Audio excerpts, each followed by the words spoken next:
Alright, so the last bit you have on this outline it says a new deal, and then it has a question mark, right? Because we've seen some possibilities for women in this new deal. We've got Eleanor Roosevelt as First Lady, we've got Frances Perkins and Mary Claude Bethune. But the New Deal also has some challenges. So the New Deal was a method of recovery. It does create reform, but that's not really its intention. Its intention was to help us get through the Great Depression. And so even though it creates some reform, it's really more about helping us recover.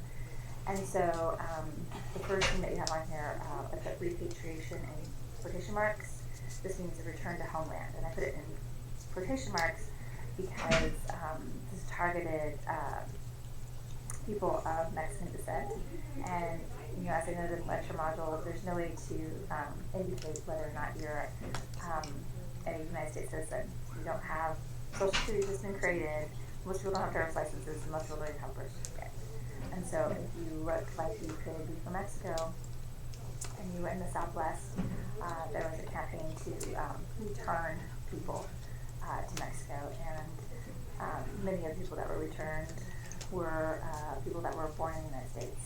The government admits to doing this to about 80 to 100,000 people. Most historians think it's about 500,000. And you've got a video clip that looks at this. It's actually just a continuation of the clip that we watched with the 1920s in Los Angeles. And then you also have a document on your outline.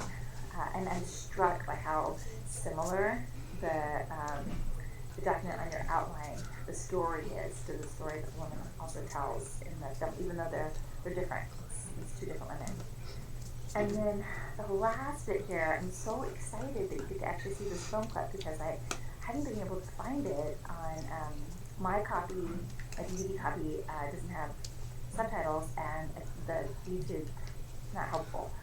So I found it on Canopy. So now you can actually watch it. I used to just kind of go read over it and kind of act it out, which is not as fun. So you've got actually, you do have, if you want to kind of read over the screen play, the script, I've got that on the back of your outline, the key parts of the Salt Earth. What that is there for is the New Deal. If you were working in industry, the New Deal could be beneficial for you because the New Deal allows for unions. You can go on strike, you can join a union, and you don't have to worry about losing your job, whereas that would have happened previously. Now, again, for many women of color, this isn't going to benefit them. If they're black women in the South, they're stuck in domestic service or they're stuck as a sharecropper. So the New Deal isn't going to protect their labor. But if you were a woman who was working in industry, now you could go on strike. You could join a union and not worry about losing your job. And so I love this clip from Salt of the Earth because it looks at women's, I started, you could actually go back a little bit further, but I didn't want it to be too long. The clip I showed you is about 10 minutes. So it starts with women in jail because they were striking. They're going to get out though. It is, I can't remember the technicality, they put them on in jail, but then they get released, and then it segues into that love the opening part with her husband because he's complaining he's doing the laundry and he's complaining about how there's no hot water.